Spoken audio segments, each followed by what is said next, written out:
Hello. Today we will be going through the setup for online scheduling, creating a patient portal user, and setting up Office users to accept messages from the portal. We are going to start by setting up an Office user to accept messages from the portal. In order to do this, we do need to navigate to the References ability. In the References ability, in the sidebar, we will scroll all the way to the bottom and locate the user's node or folder. We will then select the user's node or folder and use the arrow on the left-hand side to open this.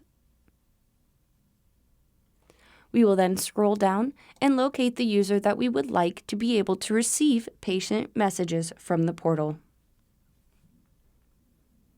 The main section we are going to be looking at is the Patient Portal Messaging section located here. As you can see, there is a checkbox for available to receive patient messages. In order to enable this user to receive patient messages from the portal, we will check this checkbox.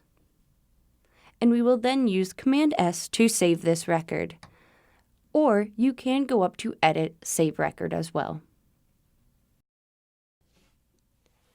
Now that we have set up an Office user to accept messages from the portal, we need to talk about creating a patient portal user and adding a patient portal user to a patient's account. In order to do this, we need to navigate to the patient's ability. Once we are in the patient's ability, we will locate a patient using the patient selector or the sidebar. Once we have located a patient, we will then navigate to the Patient tab in the patient's ability. From here, towards the bottom, we have another section of subtabs. We're going to locate the Portal Access subtab from these tabs. In the Portal Access section of the Patient tab, you can see that there is a green plus sign and a red minus sign, as in most places of MacPractice. These will be used to add and remove portal users. Let's start by adding a patient portal user to this account. We will do this by clicking the green plus sign. A search window will then open up, and we are going to type in the email for the patient portal user that we are wanting to locate. For this example, I'm going to use test@testing.com. As you can see, this did bring up a portal user named John Smith. This was the portal user I was looking for, and you can see that their username and email match the email address that I have entered in. Now, in order to add John Smith as a patient portal user to this patient's account, we must select their patient portal user and highlight it. From here, we will then click the Select button in the lower right-hand corner. This now adds John Smith as a portal user onto Alice Wonder's account. Once we have added a patient portal user, we need to set up the relationship to this patient. Anytime we set up a relationship to either the primary, secondary, or the patient, we want to read this as a sentence. So for this example, John Smith is what to Alice Wonder? John Smith is the father to Alice Wonder. Now that we have added the relationship to this patient, we will then use the Command S to save this record.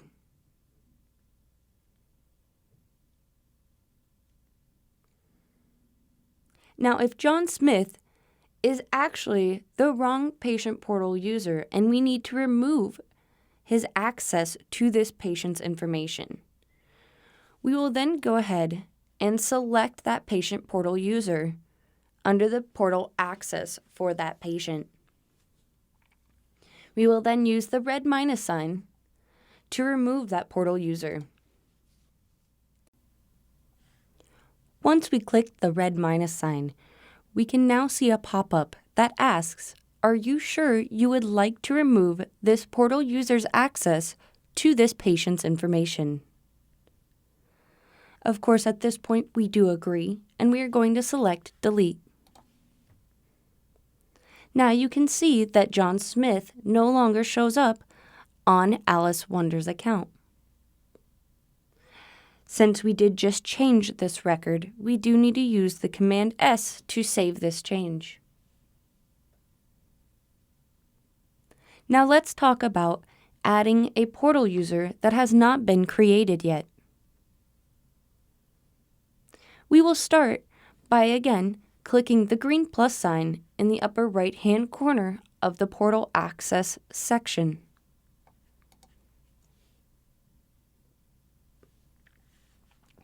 The search window will then open up, and we will type in the email address for the portal user. For this example, I'm going to use training@macpractice.com. As you can see, this did not locate a patient portal user.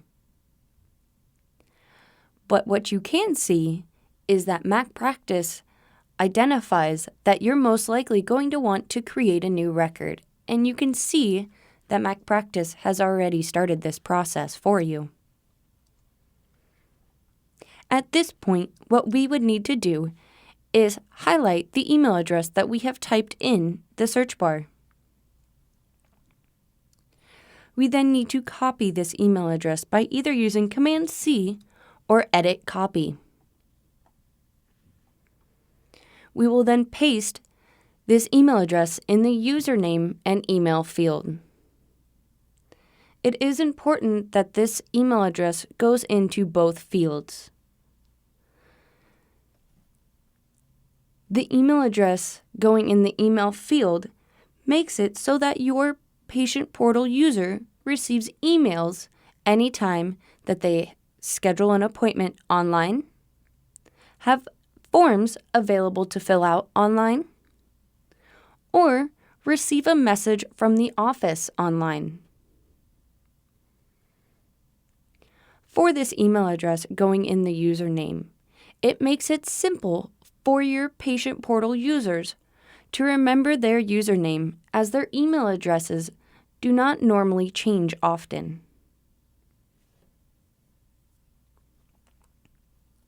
Now that we have entered in the email address in the username and email field, we need to enter in a first name and last name for this patient portal user. For this example, we are going to use myself. So we're going to put in Chantel Trainer. Now, as you can see, there is a section for a phone number. This is not required to put in to a patient portal user, but if your office would like to, they definitely can.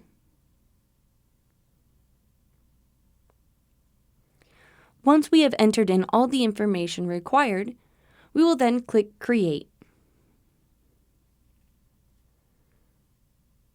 You will then see a pop-up to enter in a password for this portal user. I recommend when entering in a password for the first time for a portal user that we use a generic password. Your portal users should be going into their portal and changing their password as soon as they have a chance. The reason we ask portal users to go into their portal and change their password as soon as possible is for security purposes. We would like only the portal user to have this information. Also, it is easier for a person to remember a password that they created instead of a password created by another person. Now that we have entered in this password twice for verification purposes, you will see there is a checkbox below this that says Patient Portal Username and Password. This box will automatically be checked. because this is something that you should be giving your portal users every time you create a new patient portal user for them. We will see what this looks like in just a moment. The second checkbox that says Patient Portal Instructions is more of like a help or a guideline for your patients. If your office is new to Patient Portal, I recommend printing this out as well and handing this to your patients as well.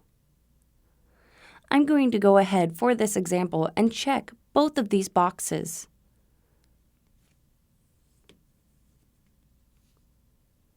We will then hit the Create button.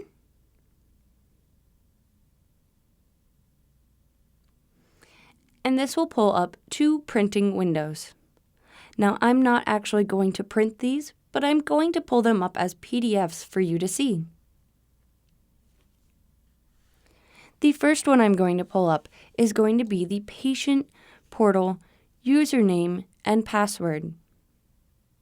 The reason why we tell you to give this to every patient is because, one, it has their username and password on it for them. Second off, it has the link to your portal located on it, and that is located in the upper right-hand corner. And in the upper left-hand corner, currently you see MacPractice training and our information. This, however, would be your office information on your patient portal username and password sheet.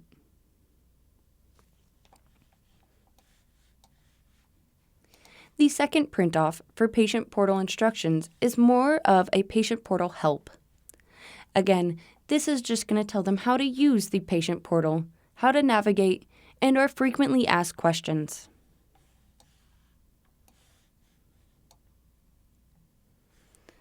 Since we have printed these off and handed these over to our patient as of now, we can now click the Create to fully create this Patient Portal user. As you can see, this portal user now shows up on Alice Wonder's account. I now need to set the relationship for this portal user to this patient. Again, we are going to read this as a sentence. So Chantel Trainer is what to Alice Wonder? For this example, we are going to say Chantel Trainer is the mother of Alice Wonder. Now that we have edited a record, we need to use Command S to save. Now that we know how to create a patient portal user and add a patient portal user to a patient's account, we're going to move on to talking about setting up online scheduling for your patients to schedule an appointment online. In order to do this, we need to navigate to the Schedule ability.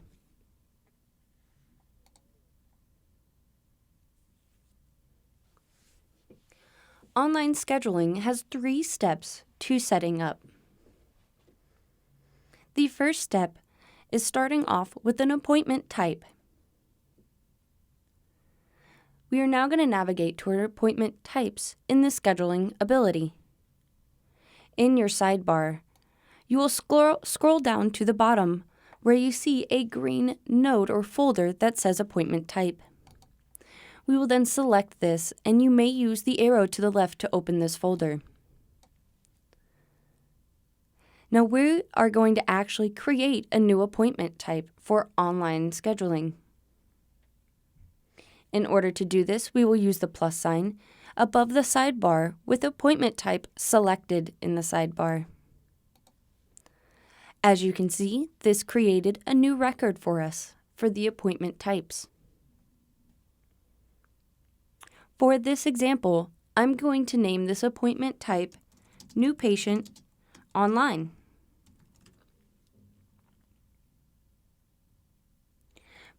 Below the appointment type title, you can see a duration that is currently set to 0 minutes.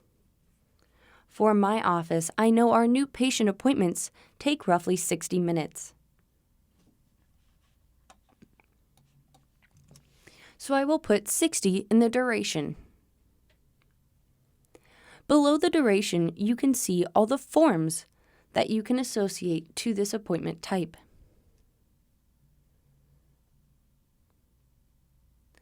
All of these forms will list out if they're available on the clipboard or available on the patient portal.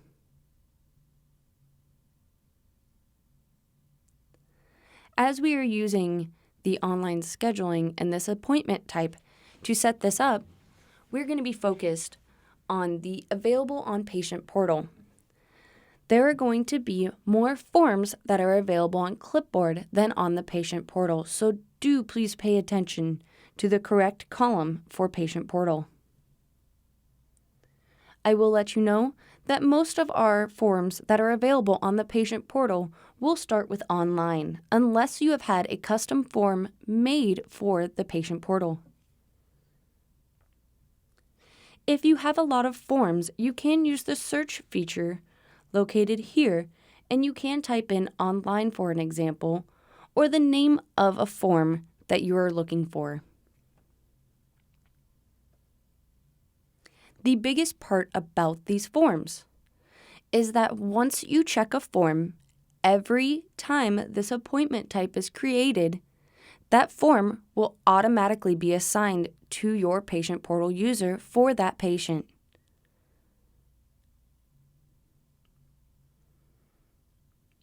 For an example, if you're a dental office and you do cleanings, if I come in for a cleaning today and I fill out the normal forms, if I go next month and schedule cleaning online and you have those forms checked here, I will automatically be assigned those forms again. If the following month I go online and schedule a cleaning again, I will then automatically get assigned the forms that are checked here. If these forms are not something that you want your patients to fill out every single time that they schedule this appointment, do not check them. We will go over a manual way to send forms to your patients in case that is the case.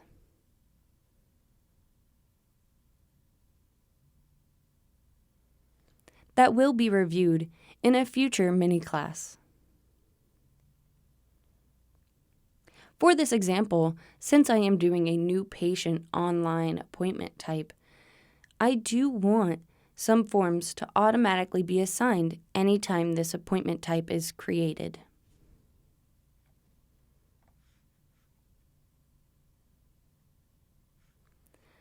For this example, we're going to select Online Emergency Contact Form, Online Medical History Form, and the Online Medical Information HIPAA Release Form. Down below, there is a section for online scheduling.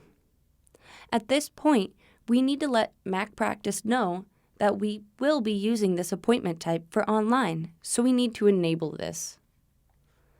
So we will check the first checkbox under online scheduling to enable this as an option. Below Enable, you see Reason for Visit Display Name.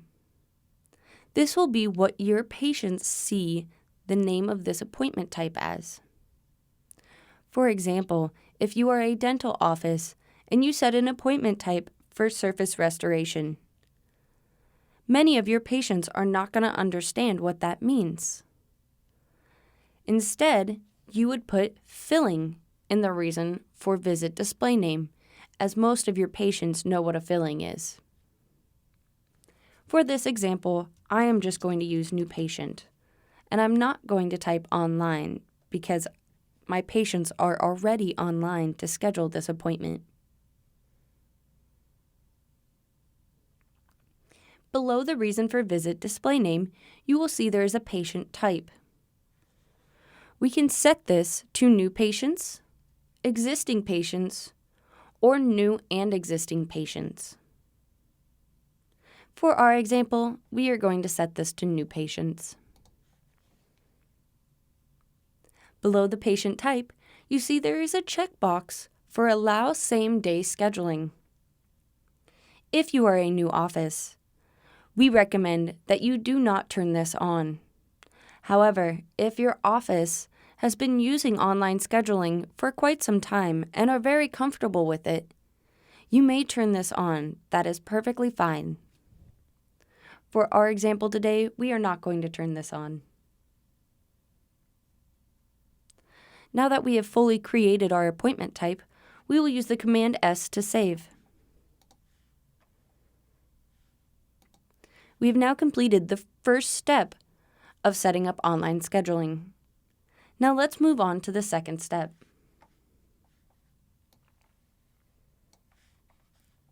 The second step will be to create an online scheduling rule. If we scroll up in the sidebar of the scheduling ability, you will see online scheduling rules. We will select this node, and you can open it if you would like by using the arrow on the left-hand side.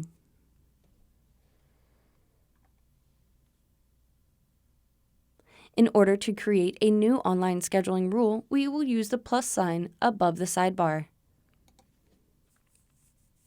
Once we click on the green plus sign, a new record will be created under the online scheduling rules.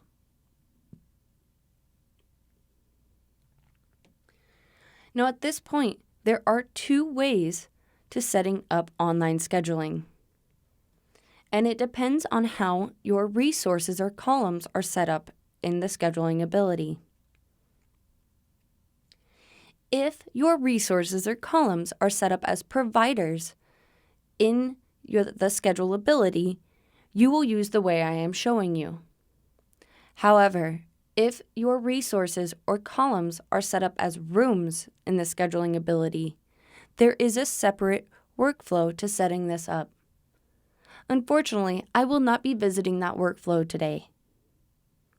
In order to get this workflow for your office, please put in a ticket to support as they can assist with the setup. Now for my example, my resources or columns in my schedule are providers. So each provider has their own column. For this example, I will make an online scheduling rule for each provider for each appointment type. So for this example, I'm going to make the new patient type for Dr. Bravo. I have already created my new record, so I need to now name it. I'm going to name this New Patient Dr. Bravo, as this will be specifically for Dr. Bravo alone. Below the title, we will select only one provider, the provider that we are listing in the name field. For our example today, it will be Dr. Bravo. Below our providers, we have our appointment types that are set up for online scheduling. We will be selecting one appointment type for the new patient online appointment type that we have created today. Once we have selected this, we will then use Command S to save. Now we have completed the second step of setting up online scheduling. Now we are going to navigate to our resources in the sidebar of the scheduling ability. In your resources, we are going to select the resource or column that we want this new online scheduling rule to go to. For our example today, we have used Dr. Bravo, so I'm going to select our Dr. Bravo resource. The main part we will be focusing on in this resource is under this subtab that says Online Scheduling. As you can see in this section, in the upper right-hand corner, there is a green plus sign and a red minus sign. We are going to start by clicking the red plus sign. At this point, our online scheduling rules will display with a search field. We have an option to search for our online scheduling rule, or we can select it out of the list.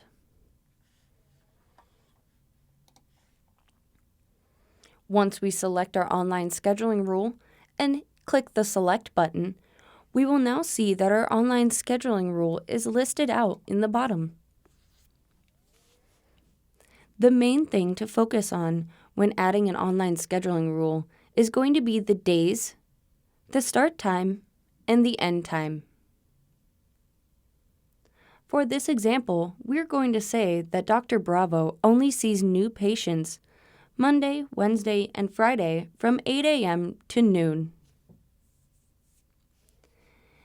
In order to make this take effect, we need to unselect Tuesday and Thursday from the days by clicking on them. We then can see the start time is correct for 8 a.m. However, the end time needs changed to noon. We will then select this and correct the time. Now for this example, we are going to say Dr. Bravo on Tuesdays and Thursdays does see new patients, but only from 1 p.m. to 6 p.m. In order to show this, we are going to click the green plus sign to add another online scheduling rule.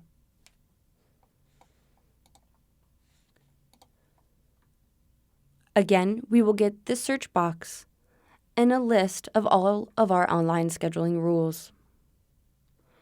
We will locate and select the online scheduling rule,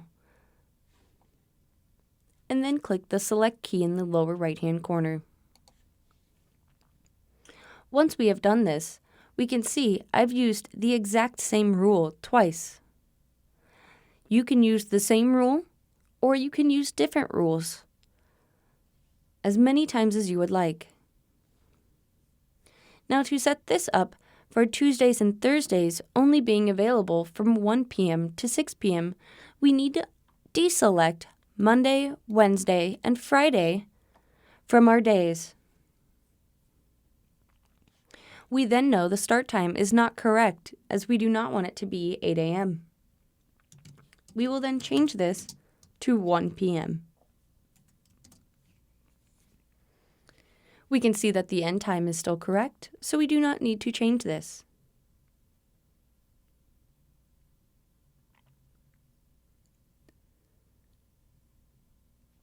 At this point, since we have edited a record, we need to use the Command S to save.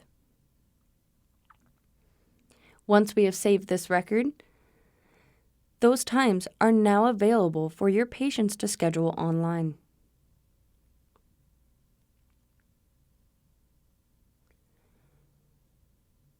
While we are in the scheduling ability, I did want to point out one more thing about online scheduling.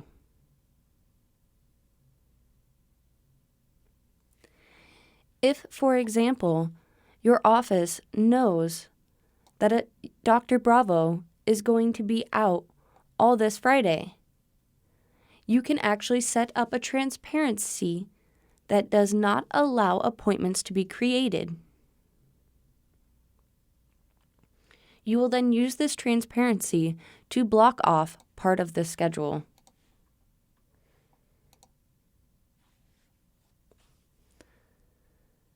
If you need to block off the entire schedule for the whole day, you can do this in every single column or resource on your schedule. The best thing about this is your online scheduling knows that that transparency will not allow appointments to be scheduled and will not show those appointment times available.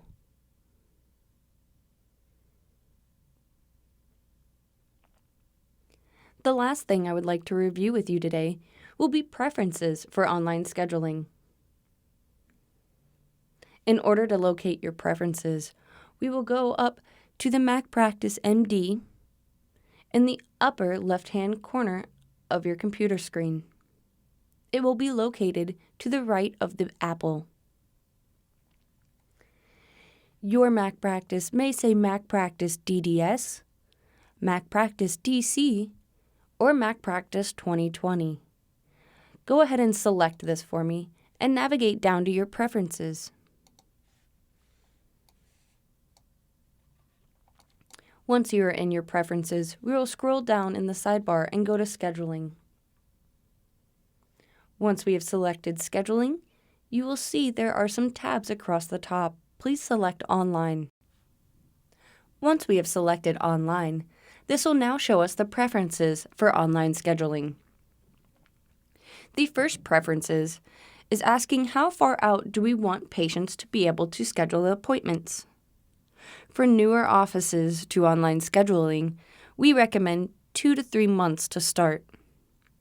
However, if your office is a busier office and cannot schedule an appointment for at least 4 to 6 months out, you can make this time frame longer. Below this, we do have a preference for a user to receive online appointment notifications. We recommend setting one user to this. This user should be good with appointments and detail-oriented, as they will have to check into these appointments for more details. We will see what it needs to be done for online appointments in a later mini-class. Below that, you have online scheduling time slots. You have two options. You can use the appointment type duration like we set up earlier with our new patient online appointment type, or you can show appointment start times in the portal in increments of 15, 30, 45, or 60 minutes. We recommend to use the appointment type duration to determine start times shown to the portal user so you do not have overlapping appointments. However, this is completely up to you and your office.